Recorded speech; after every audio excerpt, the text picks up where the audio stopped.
You're just a heavy burden on our shoulders. My daughter Emily shouted on my birthday when I simply asked for a little help. That night, I was kicked out of the house where I'd lived for years, the very home where I supported them with everything I had.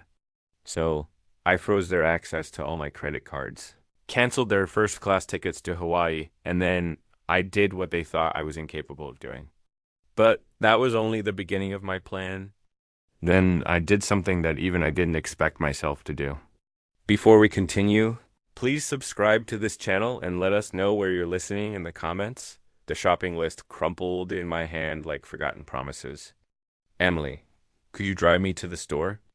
I need supplies for the barbecue tonight. The words hung in the bright Silver Creek kitchen, morning sunlight streaming through cluttered counters. Where coffee mugs sat abandoned like our conversations. My daughter looked up from her phone, eyes cold as a Montana winter. Are you serious right now? It's just a quick trip. I invited Ben and Martha. Maybe Tom. Dad, no. She stood, her chair scraping harshly against the tile. I am not your personal driver. You're just a burden on our shoulders. You know that? The words hit like a physical blow. 65 years old. And my own daughter spoke to me like I was some unwanted obligation. Emily, it's my birthday. I just wanted to cook for friends. Your birthday? She laughed, sharp and bitter. You think that makes you special? You think that changes anything? Ethan appeared in the doorway, arms crossed. What's all the noise about? Dad wants me to drive him around like some taxi service. Emily spat. Jesus, Arthur. Ethan's voice carried that familiar contempt. Can't you figure this out yourself? We're not running a charity here. My fingers tightened around the list. Beer, steaks, corn, charcoal. Simple things for a simple celebration? I've never asked for much. Haven't asked for much. Emily's voice climbed higher. You live in our house. Eat our food. Use our utilities. Everything we do revolves around taking care of you. The kitchen fell silent except for the hum of the refrigerator. Our house. The kitchen was silent except for the humming of the refrigerator. Our home. The house I bought for them, where I gave them everything, asking for nothing but a place to live. Fine. I grabbed my coat from the hook. I'll manage. Emily slammed her palm on the counter. Don't play the victim, Dad. We all know how this works. I walked out without another word, leaving the birthday card from my neighbor, Mrs. Henderson, unopened on the counter.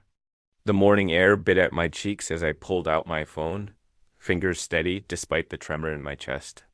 Yellow cab. Yes, I need a ride to Foster's Market. The taxi arrived within minutes, the driver nodding politely as I settled into worn vinyl seats. Through the window, I watched their house shrink away. The white picket fence I'd painted last summer now looked like prison bars. Special occasion? The driver asked, glancing at my list. Recent birthday barbecue. The words tasted hollowed out as we pulled through downtown Silver Creek.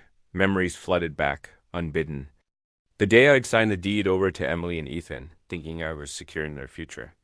The college tuition I'd paid, the wedding I'd funded, the countless times I'd opened my wallet without hesitation. Every sacrifice had been willing, given with love. Foster's Market buzzed with Saturday morning shoppers. I selected each item carefully. Thick ribeye steaks, fresh corn still in husks, premium charcoal. The cashier, a young man with kind eyes, helped me bag everything. Having folks over? A few old friends? I paid cash, bills I'd withdrawn earlier this week. The taxi ride home passed in contemplative silence. The driver helped me carry bags to the front door, refusing my offer of a larger tip with a wave and a smile. Small kindnesses from strangers felt precious now. Inside, the house was eerily quiet. Emily and Ethan had disappeared, probably to their room to complain about the inconvenience of my existence. I unpacked methodically, arranging steaks in the refrigerator, corn in a bowl, charcoal by the back door. The dining room table awaited decoration. I pulled out my good plates, the ones Sarah and I had received as wedding gifts 40 years ago. Each piece was placed with ceremony, as if setting a proper table could somehow restore dignity to this day. Through the window, I could see the backyard grill standing ready. The metal surface gleamed in the afternoon sun, waiting for purpose. As I smoothed the tablecloth with careful hands, something hardened in my chest, a resolve I hadn't felt in years. The doorbell would ring soon. Ben and Martha would arrive with their easy laughter and genuine warmth. For a few hours, I'd remember what it felt like to be valued, to be welcome in my own space. I stood at the window, watching afternoon shadows lengthen across the yard, my fist clenched at my side. The grill waited, my friends would come, and after that, things would change forever. The doorbell's echo pulled me from my thoughts. I wiped my hands on a dish towel and opened the door to find Ben and Martha standing there with warm smiles and a bottle of wine. Happy birthday, you old goat. Ben clapped my shoulder, while Martha kissed my cheek. Her perfume was a gentle reminder of better times. Thought we'd never get here. Martha laughed. Traffic was murder coming through town. Tom arrived moments later, carrying a six-pack and wearing his signature flannel shirt. Ready to burn some meat, Arthur? We moved to the backyard where Montana's big sky stretched endlessly above us. The grill fired up with a satisfying whoosh, flames dancing blue and orange. I arranged the steaks while Ben cracked open beers, the familiar ritual feeling sacred somehow. Remember when we used to do this every weekend? Tom settled into a lawn chair, legs stretched out. Back when we thought we'd live forever. Speak for yourself, Martha teased. I'm still planning on it. Their laughter filled the air like music. This was what I'd wanted. Simple friendship, easy conversation, the comfort of being understood. The steaks sizzled, filling the yard with a rich, smoky scent. Are Emily and Ethan joining us? Ben asked, glancing toward the house. I'll ask. I wiped my hands and stepped inside, finding them both in the living room, absorbed in their phones. Hey, you two. My friends are here. Want to come out? Emily looked up, her expression sour. No thanks. I'm not interested in old folks gathering. Ethan didn't even lift his eyes from his screen. Yeah, we'll pass on the geriatric convention. Heat rose in my cheeks. They're good people. They'd like to meet you. I'm sure they would. Emily's voice dripped sarcasm.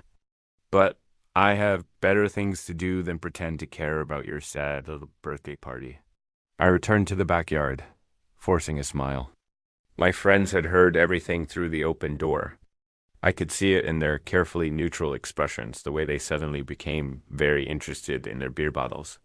They exchanged uncomfortable glances, clearly embarrassed on my behalf. Everything all right? Martha asked gently. Fine. They're just busy. I flipped the steaks, grease spattering against the grill grate. The memory hit me then, sharp and bitter.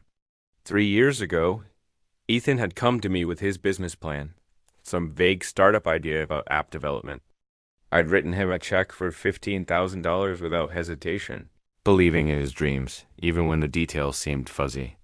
The business had failed within 6 months. The money vanished like smoke. These steaks look perfect, Tom said, clearly trying to lighten the mood dot. I served them on my good plates, the same ones I'd arranged with such care earlier. We ate in companionable silence.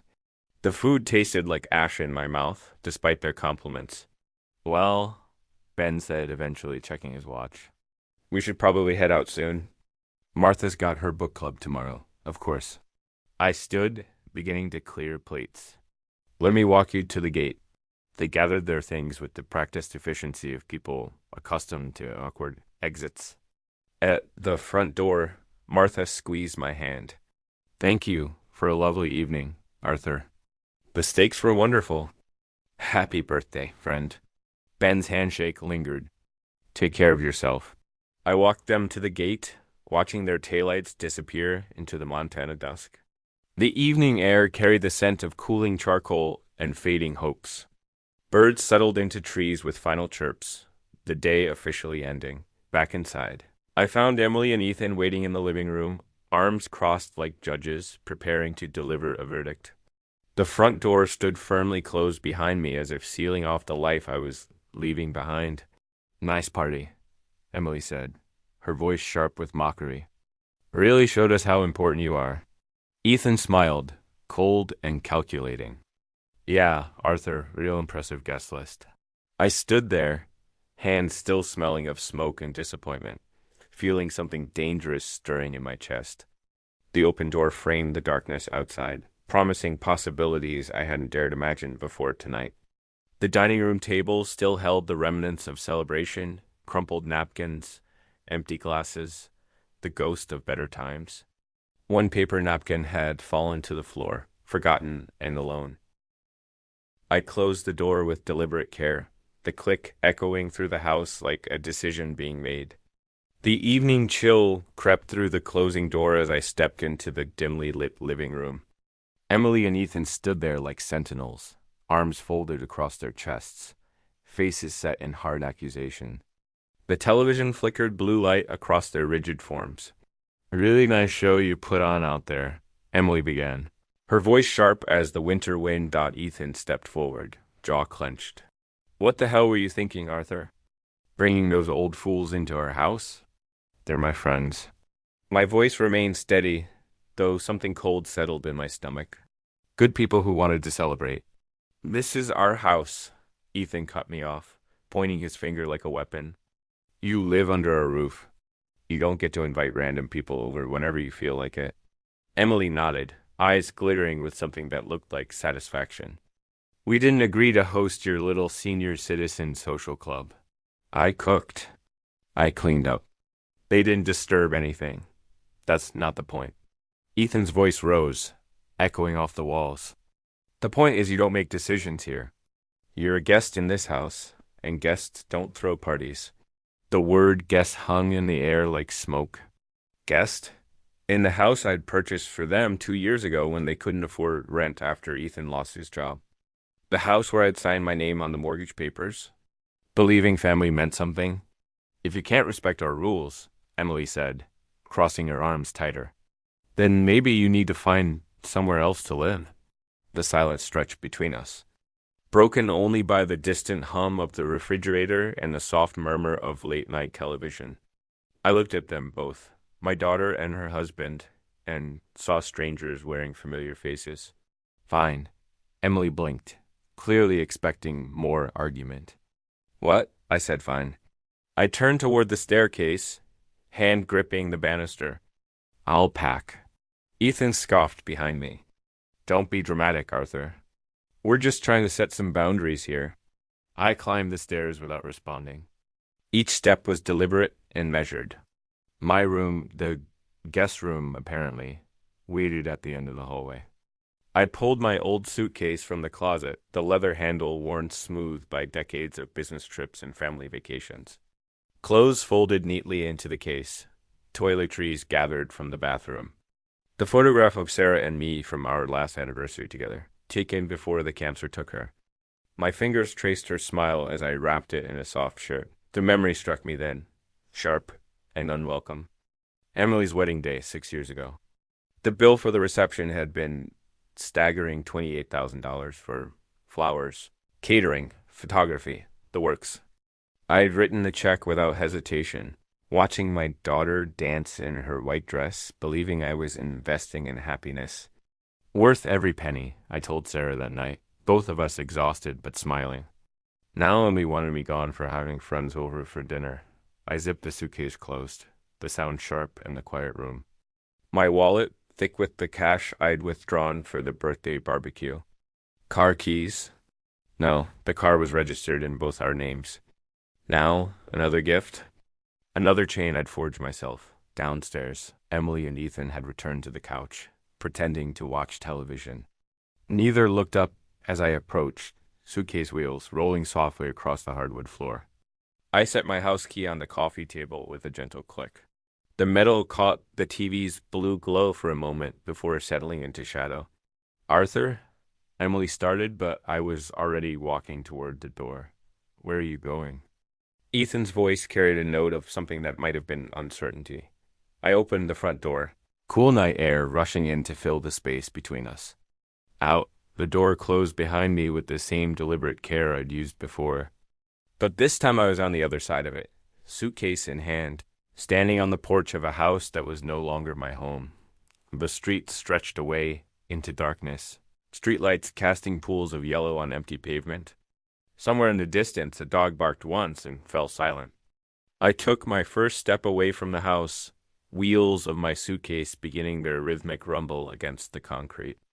The night air tasted of freedom and uncertainty. In equal measure, my footsteps echoed against the quiet pavement as the house disappeared behind me, swallowed by darkness and distance.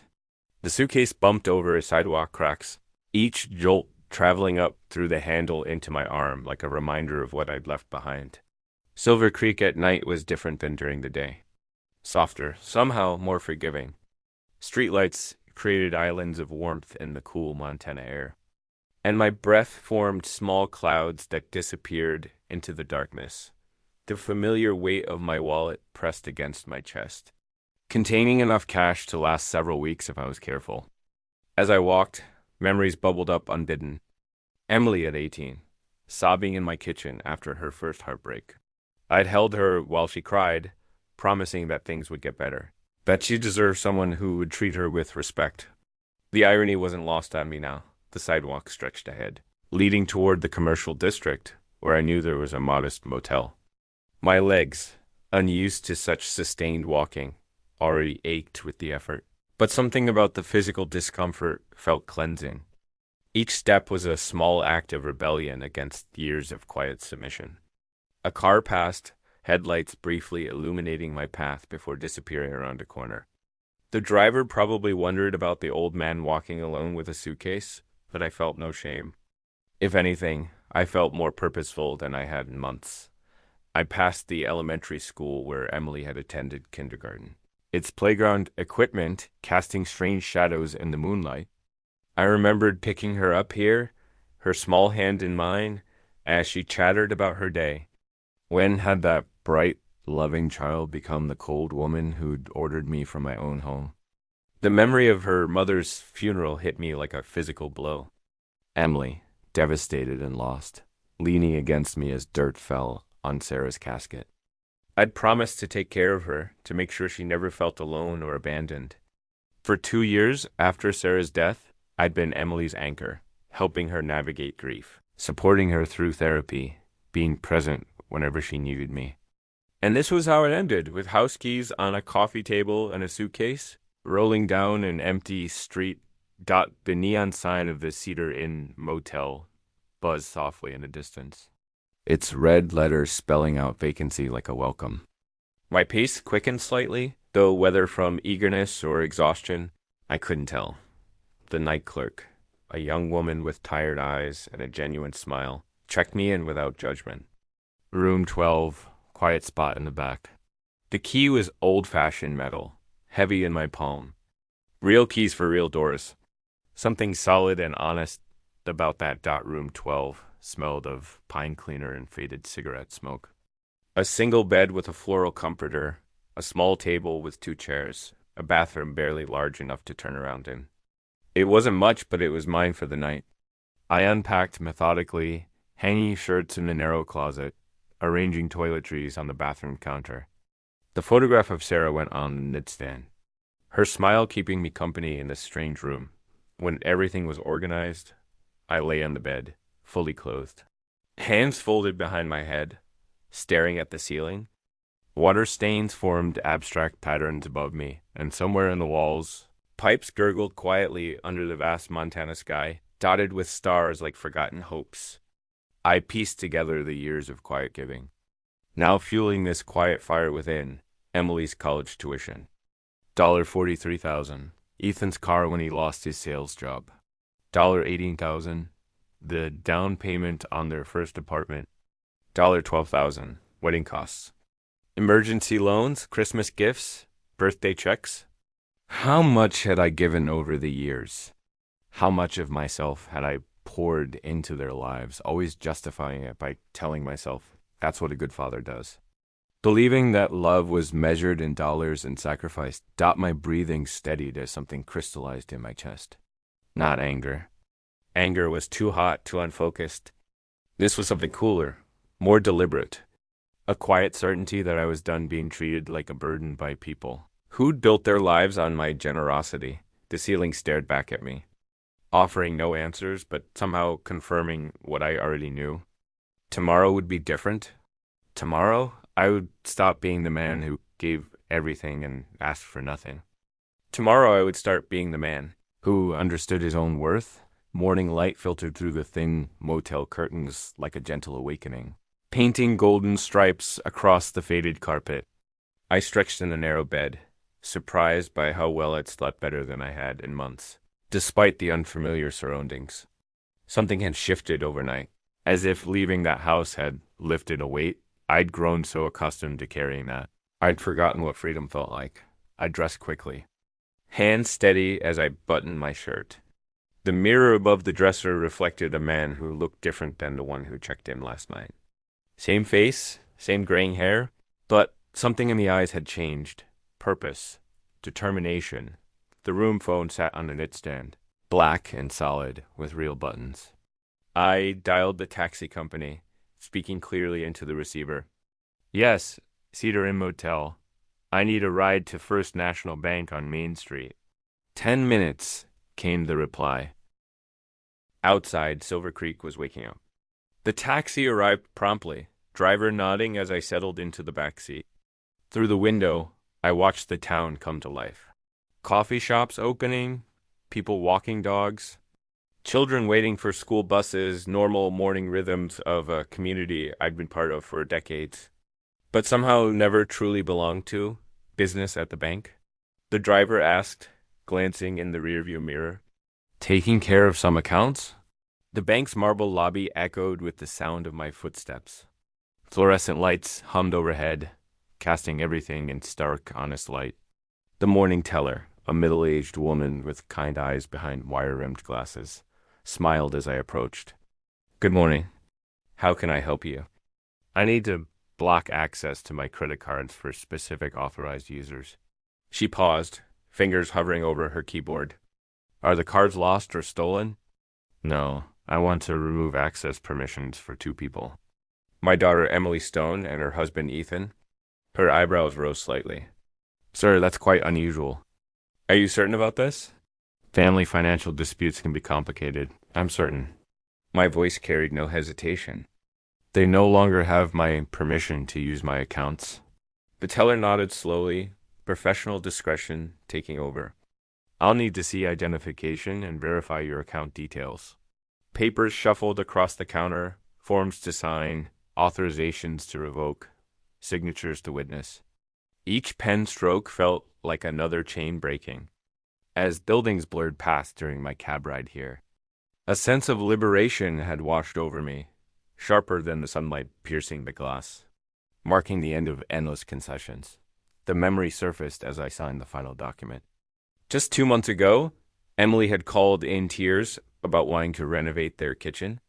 The estimate was $12,000. I transferred the money that same day. No questions asked, believing that investing in their home was investing in our family's future. Their kitchen, their home, their future, not ours, never ours. "The changes will take effect immediately," the teller explained, sliding the paperwork into a folder. "All cards linked to your accounts will require your direct authorization for any future use." Perfect. I walked back outside, the morning air crisp and full of possibility. Another taxi waited at the curb. I'd called ahead, planning each step with newfound clarity. The driver held the door open, and I settled into the familiar vinyl seat. "Back to Cedar Inn?" "Yes." As the bank receded in the rear window, I felt something I hadn't experienced in years, the satisfaction of making a decision purely for myself. No consultation, no guilt, no second guessing, just clean, decisive action. The taxi pulled away from the curb, merging into the midday traffic. In my pocket, my phone began to vibrate. Once, twice, 3 times. I didn't need to look to know who was calling. The phone buzzed against my leg like an angry wasp as the taxi navigated through downtown traffic. I pulled it from my pocket, Emily's name flashing on the screen with each insistent ring. The driver glanced in the mirror but said nothing, focusing on the road ahead. I swiped to answer. "What the hell did you do?" Emily's voice exploded through the speaker before I could say hello. "My card was just declined at Nordstrom." "Do you have any idea how embarrassing that was?" "Hello to you too, Emily." Don't you dare take that tone with me. I was buying heels for a work presentation, and the cashier had to cut up my card right there in front of everyone. The taxi hit a pothole, jostling me against the worn seat. Through the window, Silver Creek's main street rolled past. The same shops where Emily had dragged me countless times. Credit card in hand, purchasing things she claimed were necessities. How does it feel? I asked, voice steady as mountain stone. How does what feel? Being humiliated by my own father? Being a burden? Being an embarrassment? I let the words sink in. Yesterday, you told me I was just a burden on your shoulders. Today, you're calling because you can't buy shoes with my money. Silence stretched across the connection. The taxi driver pretended not to listen, but I caught his eyes in the mirror. He'd heard enough family drama in his backseat to recognize the sound of relationships fracturing. This is different. Emily's voice returned, higher now, edged with something that might have been panic. You can't just cut us off. We have expenses, obligations. So did I... For 20 years? The memory flashed. Emily at 25. Calling from a boutique in Seattle where she'd found the perfect dress for some charity gala. $300 for a single evening. I'd given her my card number over the phone without hesitation, believing that her happiness was worth any price. Dad, you're being ridiculous. This isn't how family works. You're right. I watched a mother pushing a stroller past a bus stop, her toddler pointing excitedly at a passing dog. Simple joy, uncomplicated by manipulation or guilt. Family doesn't work by calling each other burdens. Family doesn't work by kicking people out of their homes for having friends over. We didn't kick you out. You chose to leave after you told me to find somewhere else to live. Her voice cracked slightly. That's not. We were just frustrated. You can. I can. The words felt foreign in my mouth. When was the last time I'd said them to her? I can make my own decisions about my own money. Seems like a burden you'll have to carry now. I ended the call with a soft touch, the phone falling silent in my palm. The taxi continued its steady progress through town. Passing the library where I'd taken Emily for story time 30 years ago. The park where she'd learned to ride a bicycle with my hand on her back for balance. As her voice faded into static, the road stretched ahead like a path to newfound boundaries, each bump echoing the finality of my words. Everything all right back there? The driver asked, getting better by the minute. The Cedar Inn motel sign came into view, its neon letters bright against the Montana sky. But as we approached, I noticed a figure standing near the entrance stall, broad-shouldered, arms crossed in a posture I recognized all too well. The taxi slowed, and my phone remained mercifully quiet in my hand. Someone was waiting for me. The taxi slowed to a stop in the gravel parking lot, afternoon shadows stretching long across the asphalt. Through the windshield, I could see him clearly now. Ethan pacing back and forth under the flickering Cedar Inn sign like a caged animal. His shoulders were tense, hands clenched at his sides, and even from a distance, I could see the anger radiating from every line of his body. That'll be $12.50, the driver said. But his eyes were fixed on Ethan's agitated figure. I handed him $15, pocketing the key card. Keep the change. As I stepped out of the taxi, Ethan spotted me immediately. He strode across the lot with quick, aggressive steps, his face flushed red with fury. Arthur, what the hell do you think you're playing at? I closed the car door calmly, facing him as he approached. The afternoon air carried the scent of dust and distant pine trees, a peaceful contrast to the storm brewing in his eyes. Ethan, what brings you here? Don't act stupid with me. He was close enough now that I could see the veins bulging in his neck. Emily's card got declined. Our airline confirmation just got canceled. You think you can just... I think I can make decisions about my own money? My voice stayed level, though my heart was picking up speed. Revolutionary concept, I know. Ethan's hands rolled into fists, sleeves bunching like coiled springs. In that charged pause, as gravel crunched underfoot, memory surfaced of the loans I extended without question. Like the time Ethan's business partner embezzled $30,000, leaving him bankrupt and desperate. I'd written the check the same day he called, No questions asked. Believing family meant covering each other's mistakes. You senile old fool, Ethan snarled, stepping closer. You're going to fix this right now. Or what? I took a step back, not from fear, but to maintain distance. Ethan lunged forward, grabbing for my shirt collar.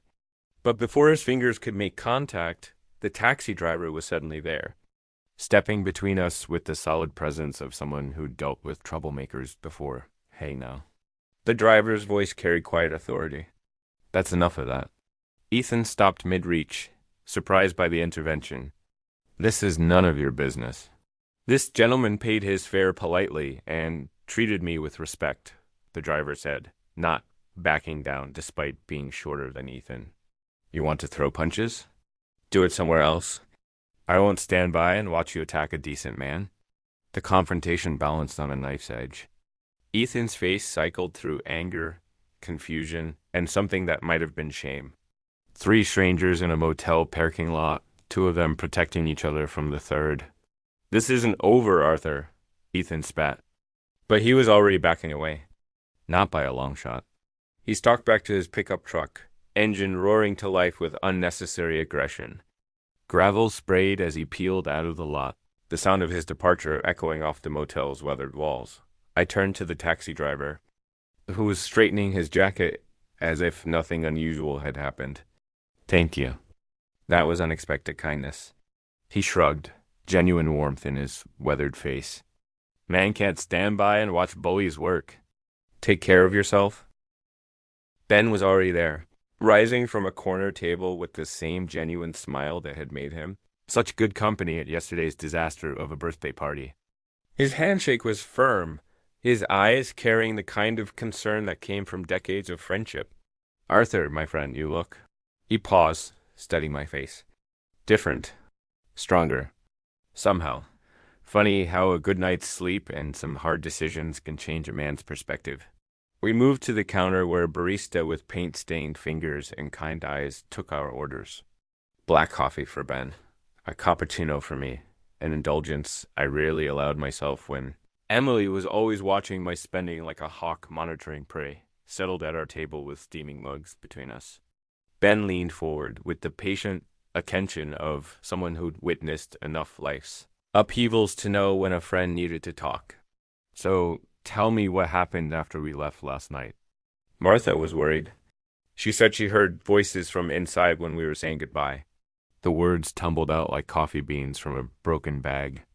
I described the confrontation in the living room, Emily's cold dismissal of our guests, Ethan's assertion of dominance over their house. Ben's expression darkened as I recounted the key left on the coffee table. The suitcase rolling down dark streets, the strange peace I'd found in that narrow motel bed. They actually threw you out? Ben's voice carried disbelief. On your birthday? After calling me a burden? Yes. Jesus, Arthur. I knew they seemed distant lately, but that's... He shook his head. That's unconscionable. I continued with the morning's events, the blocked credit cards, Emily's furious phone call, Ethan's attempted intimidation in the parking lot. As steam curled from the cup, his words echoed my inner shift, transforming the sting of loss into a badge of reclaimed strength amid the afternoon light. And then this morning, I rewrote my will. Everything goes to charity now. Ben's coffee cup stopped halfway to his lips. Everything? A foundation for seniors who've been abandoned by their families? People who understand what it means to have their love weaponized against them? The silence stretched between us, broken only by the gentle clatter of dishes and the low murmur of the conversations. Ben set down his cup with deliberate care, studying my face as if seeing me clearly for the first time. You know what, Arthur? Good for you. His voice carried a conviction that surprised us both.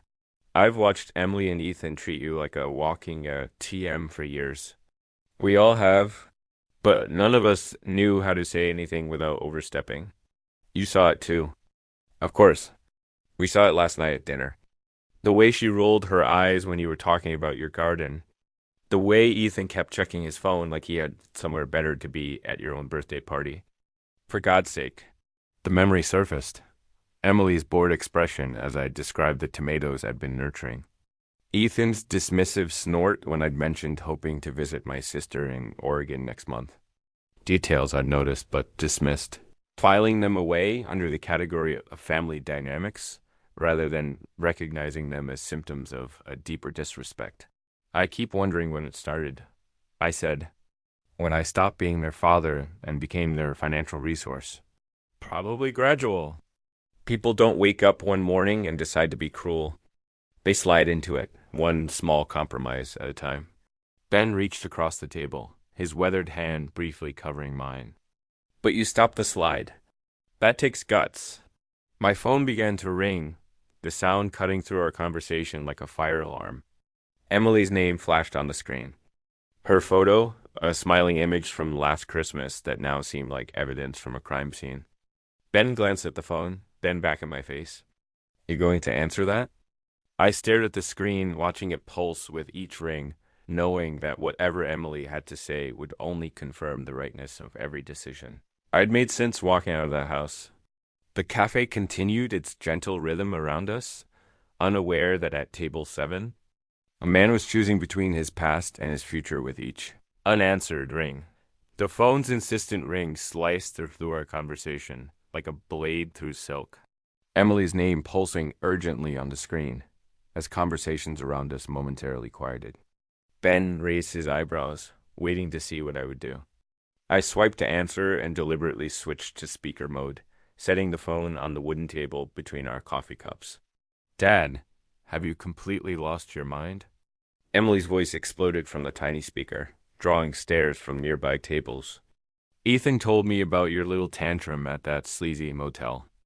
Good afternoon to you too, Emily. Don't you dare take that tone with me. I just got emails cancellation notices for our Hawaii trip. $28,000 down the drain because you're having some kind of senior moment. Ben's eyes widened as Emily's fury filled the small cafe. Other patrons had stopped pretending not to listen, their conversations dying as this family drama played out in real time. The trip was canceled because the person paying for it decided he didn't want to vacation with people who call him a burden. This is insane. You can't just, Ethan thinks we should have you committed, declared mentally incompetent. You're clearly not thinking straight. As her voice echoed off the walls, drawing stares from nearby tables, a wave of validation surged through me.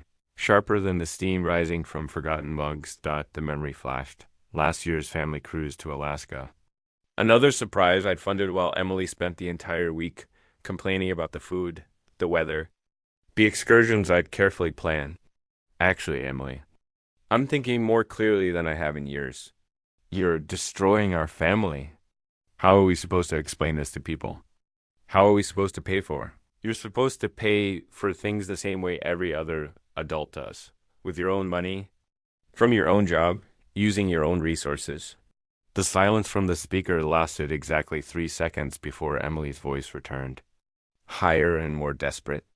You can't do this. We have obligations. Ethan's business is not my problem. Your shopping habits are not my problem. Your inability to live within your means is not my problem. Each word came out calm and measured, carrying the weight of years of suppressed frustration. I am done being your personal bank account. Dad, please. You're scaring me. This isn't like you. You're right. The old me would have apologized by now, would have transferred money to fix whatever crisis you've manufactured, would have begged forgiveness for having the audacity to expect basic respect from my own daughter. Ben reached across the table, squeezing my free hand in encouragement. But that man is gone, Emily. The man who raised you, who sacrificed everything for your happiness, who believed family meant something. You killed him the night you threw him out of his own house. What you're talking to now is what's left, and what's left has decided he's done. You're my father. You can't just abandon us. Watch me. I ended the call with a gentle tap, Emily's protest cutting off mid-sentence. The cafe fell into complete silence for a heartbeat before something unexpected happened. Someone started clapping. It began with the elderly woman at the corner table, her weathered hands coming together in slow, deliberate applause. Then the businessman near the window joined in. The young mother with the stroller, the college student with his laptop. Within seconds, the entire cafe was applauding, not mockingly, but with genuine support, as if they'd all witnessed something rare and necessary. Some customers nodded knowingly. Others smiled with the recognition that comes from their own experiences with ungrateful family members. Well done, Ben said quietly, his own hands joining the applause. Beautifully done. The clapping faded gradually, leaving behind a warm buzz of conversation and the soft clink of cups returning to saucers. I picked up my cappuccino, surprised to find my hands completely steady, despite the adrenaline still coursing through my veins. Outside, a siren wailed in the distance, growing fainter as it moved away from downtown. The sound blended with the gentle murmur of strangers who had somehow become witnesses to my liberation, their voices creating a symphony of ordinary life, continuing around moments of extraordinary change. I took a sip of my cooling coffee and smiled. The echo of applause followed me as I rose from the table, shaking Ben's hand with the gratitude that comes from knowing someone truly sees you. Thank you for listening, for everything. Anytime, friend.